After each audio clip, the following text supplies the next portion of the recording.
or presents Return to Spider Skull Island.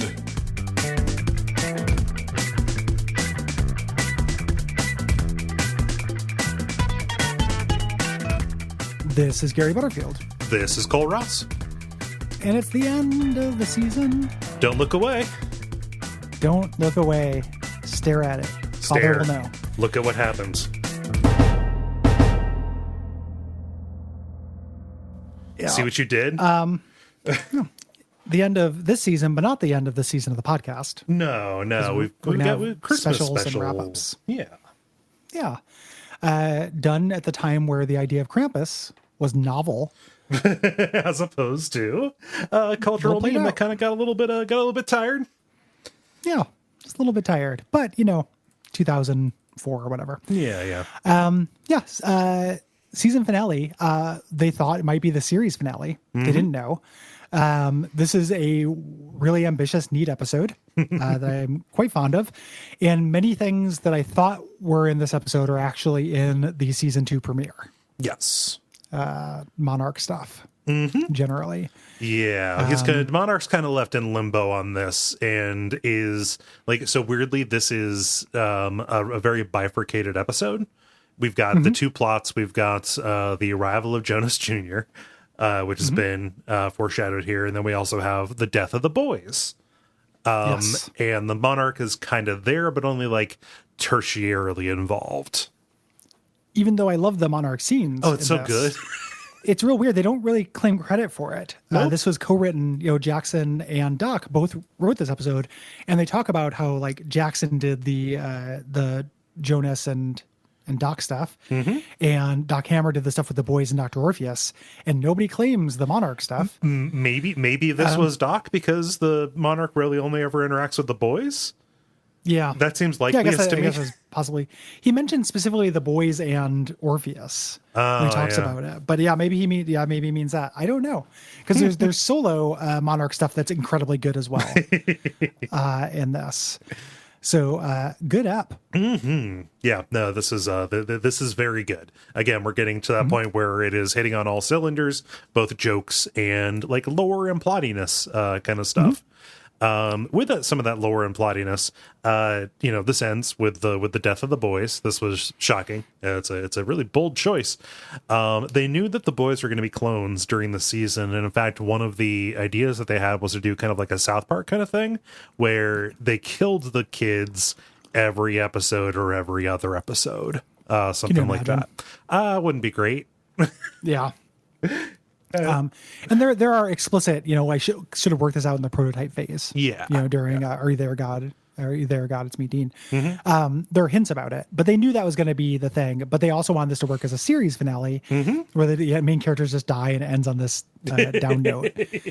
Because they're churlish and puckish. One of the least valuable commentaries I've heard where it's just them hanging out, and those are fun to listen to.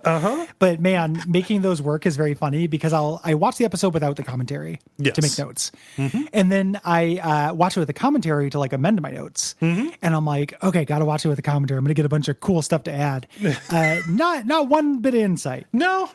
During this little bit that I didn't already have, and it's like it's fun to listen to, and I'm so jealous of their friendship. All that stuff remains. Yeah, but man, it ends up function as a commentary. It ends up being like 20 to 30 minutes, depending on if you're pausing to take notes or whatever, of work that you kind of didn't have to do because it was hangout time. So like, I worked on other stuff while I listened to that, and like I would stop if I heard something that was like relevant. Not gonna lie. I'm very curious if the commentaries get a little bit more on task. Yeah, as we go, we'll see. Yeah. If not, it's also fine. They'd be good podcasts. Yeah. So when it comes to the name of this is funny because it has like Spider Skull Island like is a thing in the series, but it only like comes up offhandedly. You never go to Spider Skull Island in this, and so much of this first season was them like having made a list of things they wanted to throw in. And for like they just thought, okay, what are some of the dumbest things we can think of? Oh, Spider Skull Island. That ended up being the title because the other working titles, My Brother, My Creeper and Vanishing Twin Syndrome, they would have spoiled the twist. So they My were Brother's rejected. Creeper. What? So like My Brother's Creeper. Oh, yes. My So Brother's play Creeper. on My Brother's Keeper. Yes, there we go. Yeah, and we do, just to clarify, we definitely do go to Spider Skull Island later. Later, yes. You know, and this episode is just an offhand mention, which I really like. Yeah. Tons of firsts. Dr. Septipus fans, your moment has arrived. Shameface, if you love Shameface, here he is. Yeah. Mr. Monday. King Gorilla, yeah. Mecha Mouth. No, not Mecha Mouth.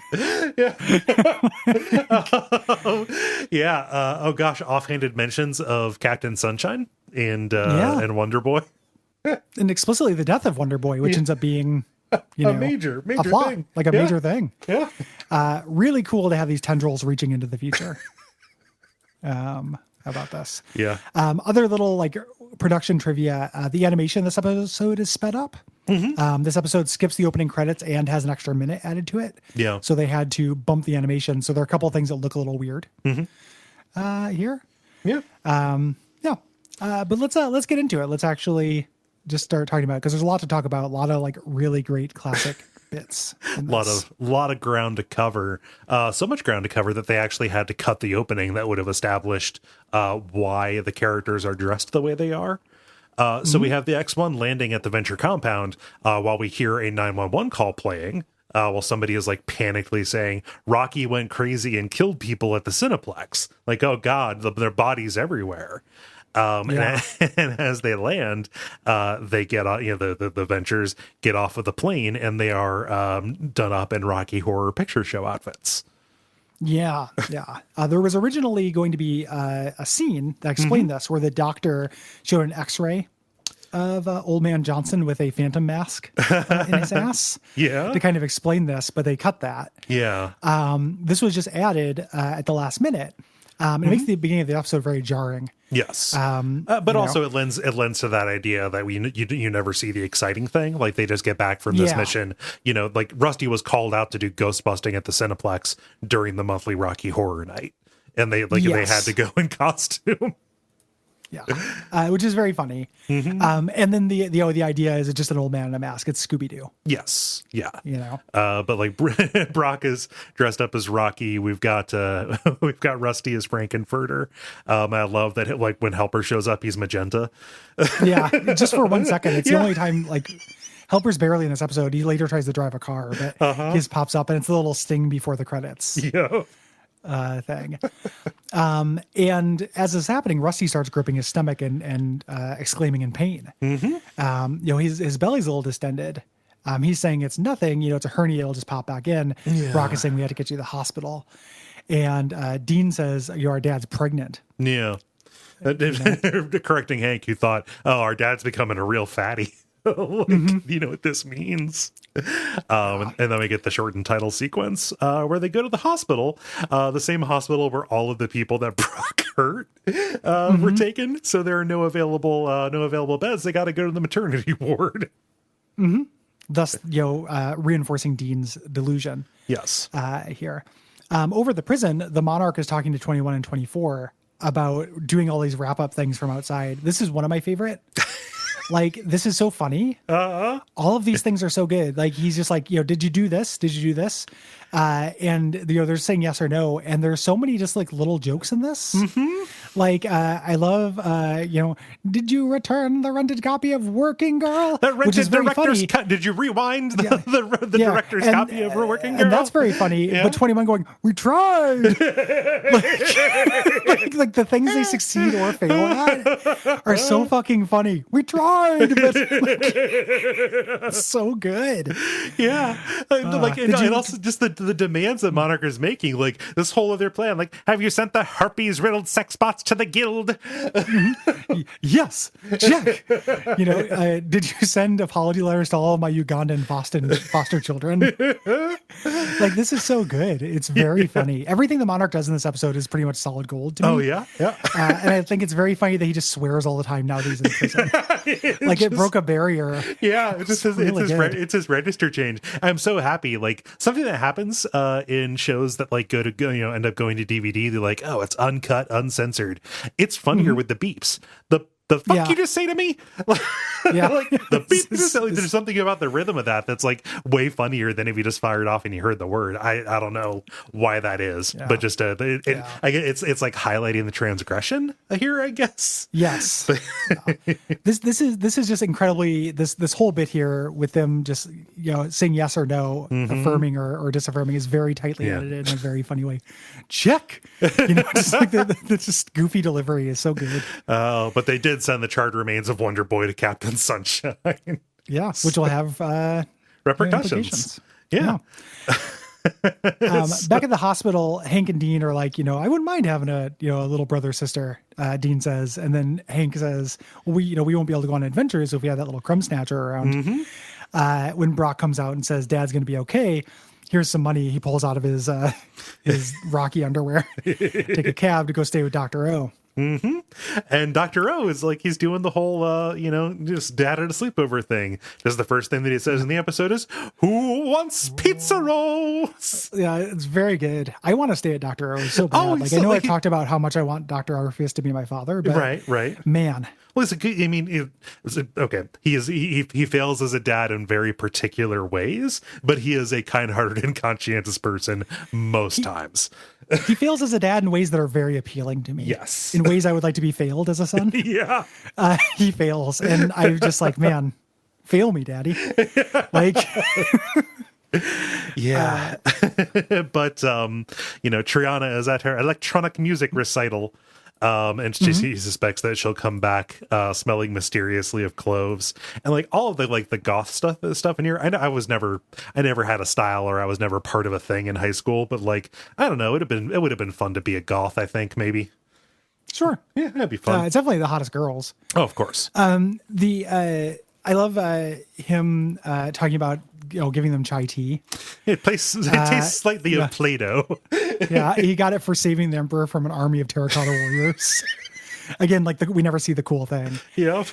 And then he says the TV is behind the credenza or whatever. It's behind the El Greco. It's behind his priceless painting. It's behind the El Greco. The remote or but it is the remote has banished from the material plane, so it's stuck on the animal planet. Really, really good Dr. O shit. Yeah. Then as he goes and he goes and leaves them, the sorcerer, who can bend reality to his will, has to turn off the light with a clapper. The one bit in the commentary I like is them talking about this. They can't remember who put that in. Because they don't want to take credit for it because it's a hackneyed sitcom kind of thing. Like I think it's funny that Dr. O uses the clapper as well. But they talk about how they're just like it's a sitcom joke from 15 years ago, and how James Urbaniak keeps them honest and like, how do you want me to read this dumb clapper joke? And says things like that to them in the studio, which is very funny. I would trust James Urbaniak's input on the script read. Oh yeah. Yeah. So we cut over the Rusty's hospital room. He's having like wild mood swings. Yeah. He's running hot and cold, thanking Brock for being there and saving his life one minute and then blaming him for everything the next. And the doctor gives him the good news, bad news routine. The good news is hey, we were able to remove the tumor. The bad news is we can't find it. Yeah. There's a great line. I love Doc where he's just like, I believe I'll ask for a second opinion. Wait, I'm a doctor. You suck. That's a really good line. Well, I'm a doctor. I also like when the doctor goes, oh, but there's bad news. Rusty immediately goes like, oh no, it's malignant, isn't it? And then starts blaming Brock for giving him cancer. Secondhand smoke. Yeah, he's like, you should be in this bed. Yeah, the big C. But it's immediately turning on his friend. Yeah. They're gonna get up and leave, but in the background, the X1 takes off. Yeah. And they ask the valet if they've seen it, and they can't find it. Yeah. We come back to the boys, and Hank. Again, this is Dean getting a chance to do some Hank energy. I think of playing a role. Yes. Hank's just I'm going to get out of here. I'm not going to play second banana fiddle to some stupid baby. And Dean just being like, me, I'm staying right here. Yeah. Like, and then later he goes, me, I got a girl back home.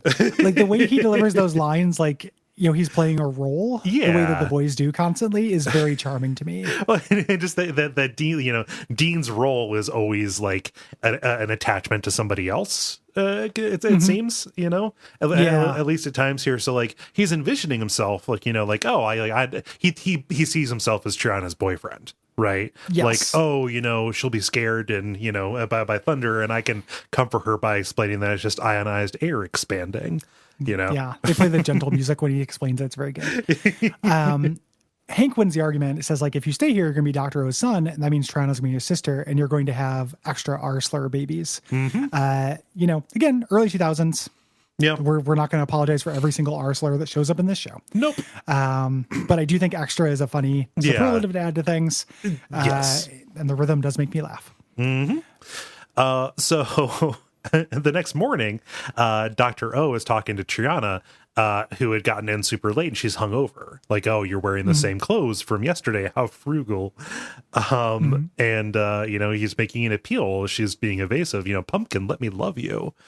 And she says, oh, what I need to tell you, like almost like changing the subject. The boys ran away. They ran away to the big city to become famous lion tamers. Yeah, cute. So he's going to go shadow them. And she says, hey, remember when I ran away? Don't embarrass them. Right. And he's like, okay, I'm going to be their silent shadow, their secret guardian. Honey, get my cloak. And she's like, well, maybe you should wear and then he does the Dr. O, give me my blue windbreaker line. Dr. O and Out in the World is great. Yep. I like his windbreaker. It's nice. The boys are out hovering on their hover bikes on the road, doing 15 and a 60 with, this is all an Easy Rider thing. Yeah. Hank is wearing the helmet that you have in the notes is Evel Knievel. I think it's the Captain America helmet. Oh yeah, you're right. That he wore in the Captain America movie where the ears are part of the helmet. Oh yeah. No, okay, I could see that. It looked like an Evel Knievel helmet to me. It also would have been era appropriate. Dean is wearing the helmet Jack Nicholson wore in Easy Rider. Yeah, which I've never seen. I only know Easy Rider from this show, from this episode. Yeah. So they're down there, and Dean sees a haunted mansion. He's like, "Oh, a haunted mansion." Yeah. It's very funny to me. Yeah. Shouldn't we, and Hank's like, "What are you talking about?" He's like, "Well, maybe scientists, masks, ghosts." He just wants to go back to adventuring. It's all he knows. He's drawn to it, And, Hank chides him. I love it. He says, can't you hear the wind a-calling? Little miss can't be wrong. We're free. Yeah. Can't you feel the wind blowing through your sweater vest? And then they kind of hype each other up. Like Dean's like, I'm on the fast road to Nowtown. And it is so cute. Them kind of pumping each other up and doing little hand motions back and forth. Yep. And then, the boys. They get to the climax and it's just a reflex. They're going to go and do a go team venture. But no, that's the old thing. And they just say, go team. And Dean says, guys, and Hank says, brothers. Yeah, go team guys. We cut back to Brock. He brings Rusty to bed to rest up. You should have stayed in the hospital. Here's the clicker. Go get you some soup. And Brock, give me the big TV. And fluff up the husband, which that is how I know that's what those things are called. Yeah. It's those pillows with the little arms. Yeah, it's like a pillow so you can sit up in bed. It's like it gives you an armchair kind of thing. They're comfortable. They're nice. That's also the how I grizzly know they're name called. The husband. Yeah. I don't care for that. I really don't like the pillow wife, like a pillow husband kind of dynamic here. Because, generally you fuck a husband. Sure. Yeah. According to Linda Underwear's Twitter account, you ride the worm. You get extra pumps. So Brock goes down to the kitchen to make some canned soup for Rusty, as Rusty is calling down for ginger ale and his special aspirin. Yeah. But Brock notices there's something wrong with the oven. The door's missing. And there are parts missing.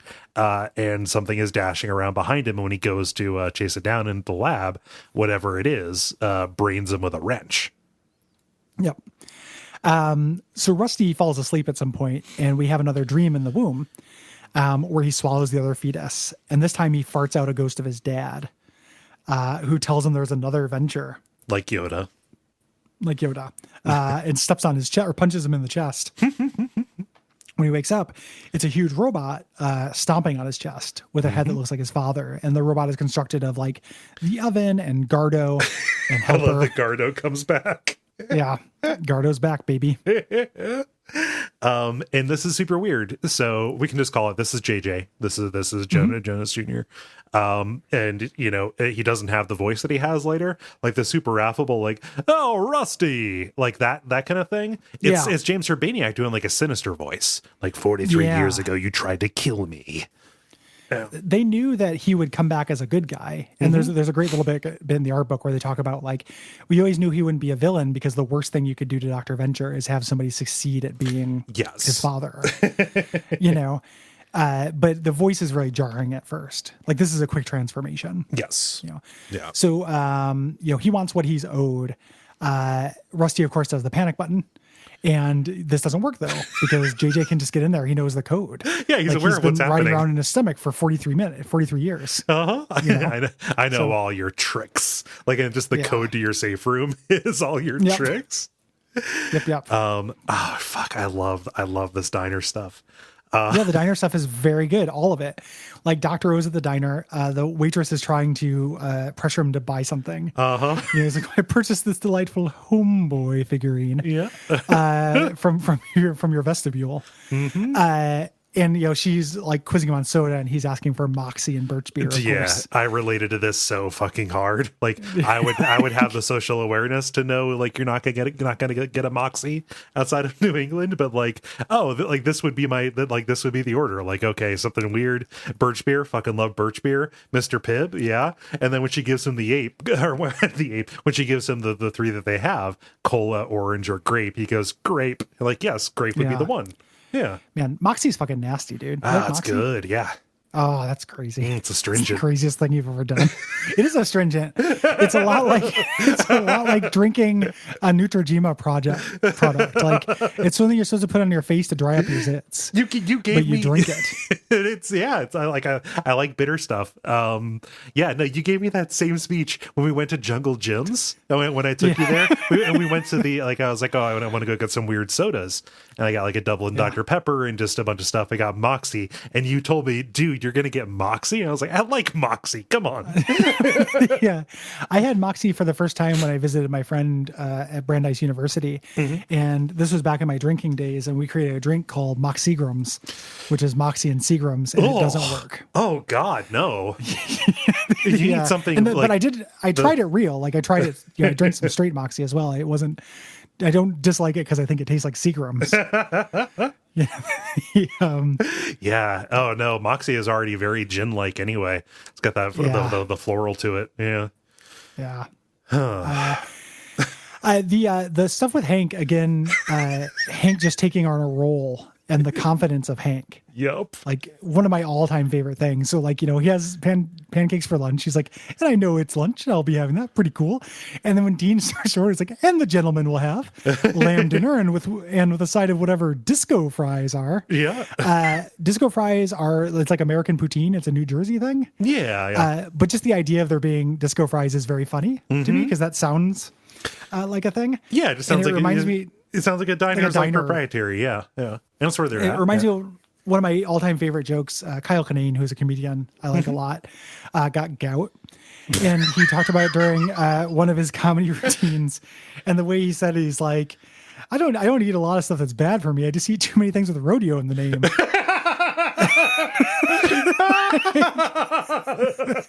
Rodeo. That's like a very good joke. Yeah. Like, rodeo in the title. Yeah, and I know exactly what he's talking about. Yeah, it's very well observed. Like that has barbecue sauce and onion rings on it. Yep. Whatever it is. Yeah. But rodeo fries also sounded like a thing. Oh, rodeo fries would be great. Oh man. So Dr. O is kind of trying to keep a low profile, but these two hicks come up and they start gay bashing him. They start doing homophobic insults because he looks strange. He has long hair. And there are some hard F words here. And to deal with them, Dr. O binds their souls to the homeboy figurine. Yeah. which is a reveal. We don't find that out until later. There's little hints of them kind of screaming from within the homeboy figurine. But this is very cute. This is also where like Hank says like, that waitress is checking me out. I might let her kick the tires on the old Hank machine. And he goes, me? I got a girl back home. like Hank doesn't fucking know. I love it so goddamn much. Like them just like they're pretending. It's so good. Yeah. Like the imagination on these boys. It's, just the idea, like, just like any kid when they run away, like, oh, I'm going to put together a hobo bindle and I get picked up at the corner. Like they have hover bikes and this is what they do. It's so good. God, I love the Venture Brothers. Like the two titular characters. I love Hank and Dean so goddamn much. Yeah. They get back on their hover bikes and they get pulled over for doing 15 and a 65.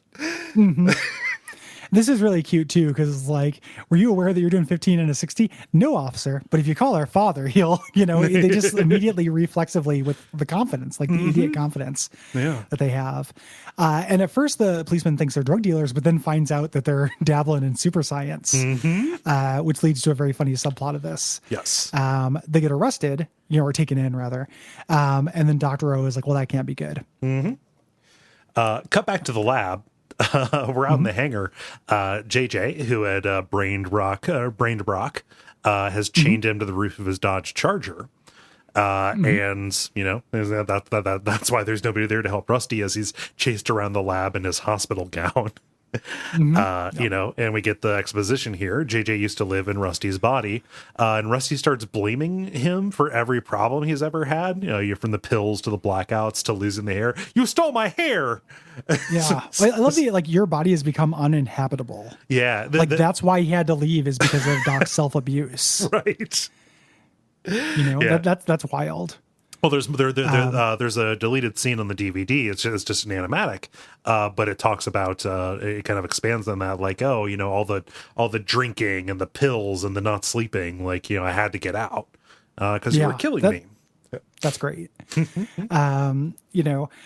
So Brock, who is tied to the top of the, this is also where he tries to refresh his memory by saying they used to share a little one bedroom down on Mommy Street. Yep. Which is a really good way to say womb.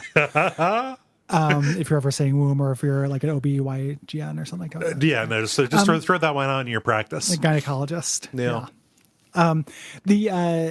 If you're not just going to do at your cervix with the Popeye voice, it's time to talk about the little one bedroom down on Mommy Street. At your cervix. At your cervix with a Popeye voice. Fuck you. That's a Dan Klaus joke. Okay. But it's always stuck in my head. At your cervix. So Brock is trying to get Helper to drive his car, but Helper can't do stick. And kind of does a little shtick of them like slamming into walls and bad driving. Yeah. I feel kind of bad for Jackson during this episode because he had to like move the plot forward. Yes. And Doc just got to make all the good jokes. All the JJ scenes are basically just kind of serious. Like there aren't a whole lot of jokes about it. Not a lot of opportunities there. Yeah. Yeah. He just has to move the plot forward. So the cyborg corners Doc. He has a ray gun. Doc's like, I know you're bluffing. Because that thing doesn't work. It's a hunk of junk.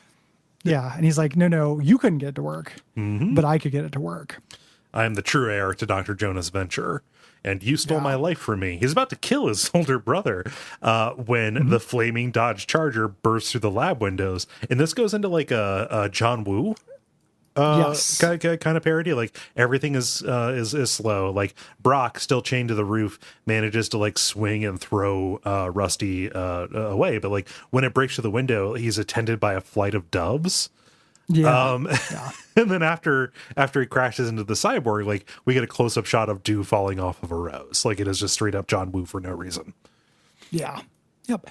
One little, I just want to jump back because I'm like looking over my notes, something I forgot. And it's just a line, but I want to call it out because it's really weird. When they stay at Dr. O's house and he says, "Oh, you princes of ventures, oh, you kings of sleepovers." Oh, it's Cider House Rules.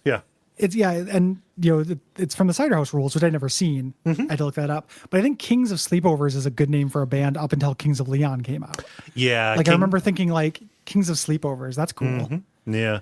Kings of Leon had to ruin that and iPod commercials. And lots of stuff. Oh, yeah. Fuck those guys. But I just, that is like a really weird line and little reference.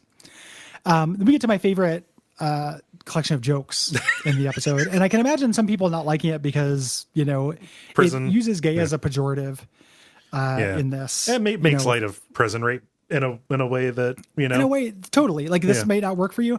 The tone stuff and the music and the way he's constantly swearing, the comedy rhythms of the Monarch doing this and the voice performance are just enough for me to think this is incredibly funny. Yeah. This works for me so well, and I'm not going to apologize for it. I'm looking forward to getting crucified for liking Sergeant Hatred, and now I will warm everybody up by kind of liking King Gorilla. I think all this stuff with this line, like, this is all good to me.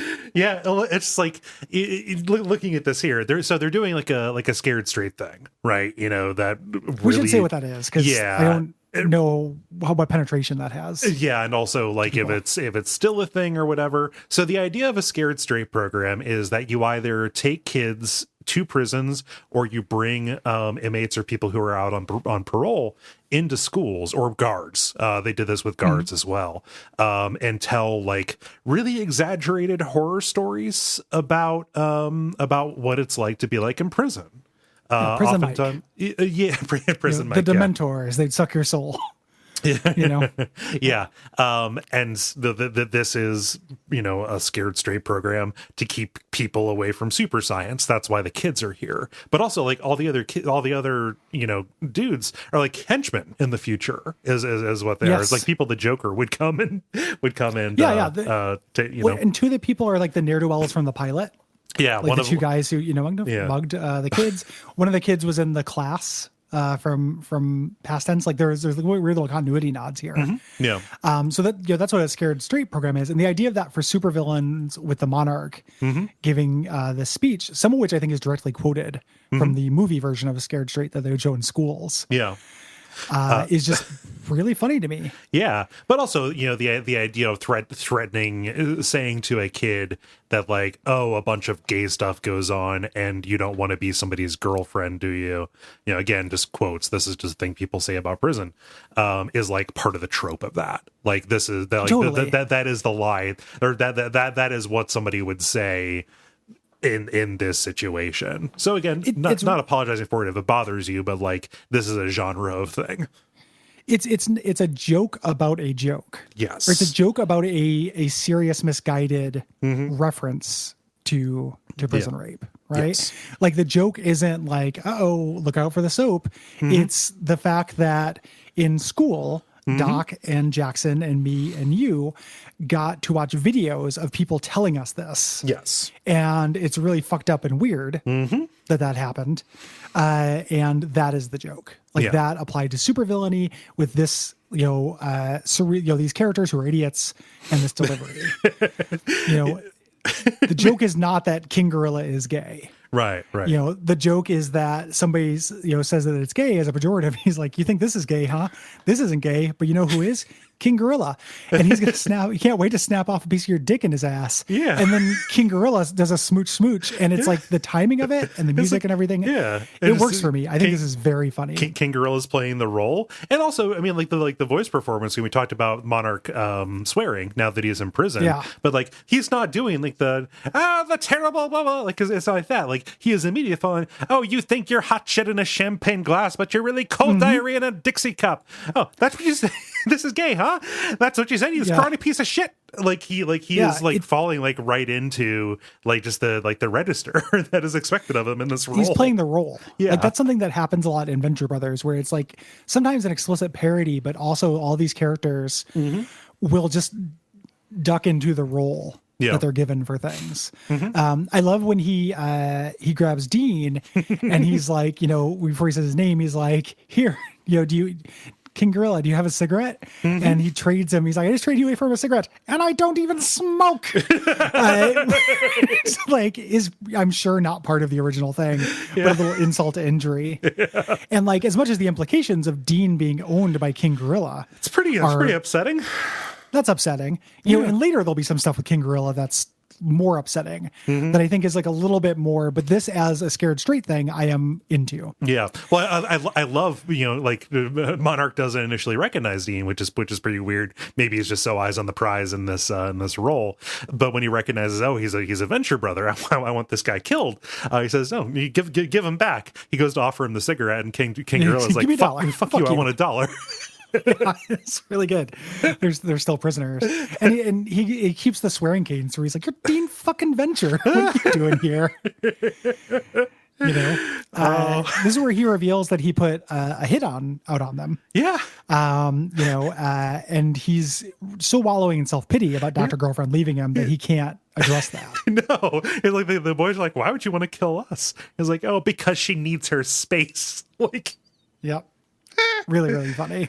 Oh man, I love the cadence of this because the Monarch goes, oh, you kids really need to stay out of jail. Like this is the actual talk. It's like, oh, it's full of animals, and Hank holds up his finger, not King Gorilla. Not King. Yeah. And then it will chew you up and spit you out. And Dean holds up his finger and said, "No, not Mecha Mouth." And it cuts over to Mecha Mouth. Mecha Mouth, who's a mummy with like a robotic duck jaw that constantly opens and closes, as far as I can tell. Teeth, yeah. Yeah, I love Mecha Mouth. God, the superhuman ability that these guys have to create one-off supervillains. Yeah. Like just absolute superpower tier. I'm in awe of it. It never gets old to me. Nope. Monarch tells the boys to go home, and Hank says, "Fuck that shit." Because again, they bleep it out, and he's just like picking up on it. And this is what Dean freaks out. You're turning into an extra bad person. Do you even know how many baby angels you just killed by saying that? And he goes, "Oh my golly." It snaps him out and brings him back to his senses. I love the idea because nobody is religious in this show except for the Aquaman guy, right? Or I guess Dr. O. But like where would Dean pick that up? Like, oh no, he just has that like that 50s almost like like puritanical thing. Like he probably doesn't actually believe that baby angels die if you swear. He just knows that swearing is wrong and that's the way that you say it. Yep. Really, really good. Yeah. So he's gonna leave. We get to again. Time for episode end. Yeah. Because Brock is taking care of he stumbles out of the car. He's taking care of JJ. And he's going to go like curb stomp. Yeah, he's going to stomp on this baby. Yeah. To be fair, the baby did try to kill both of them.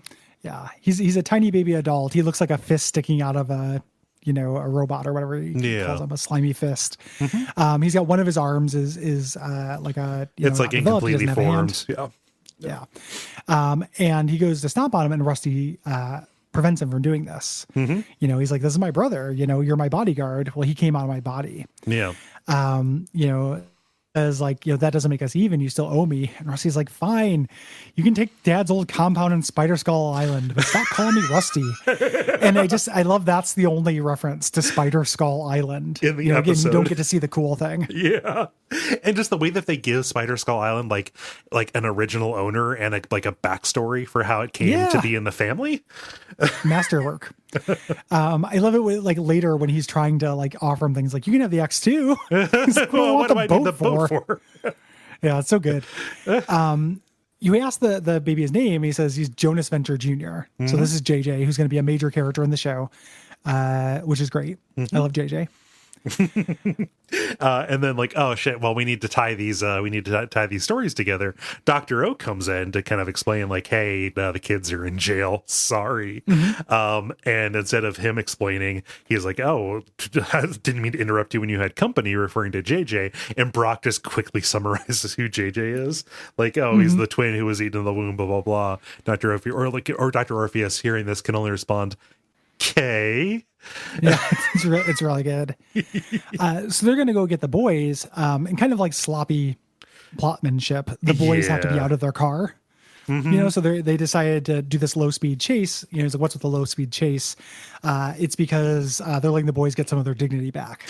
Yeah. We decided we just bailed them out.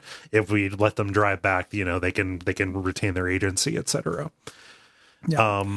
This is where he says, you can have the X2, and he goes, "You can have Dean," which I think is very funny. He could carry, offering up Dean. He could carry you on his back like Master Blaster. Very good. Yeah. Obviously Thunderdome.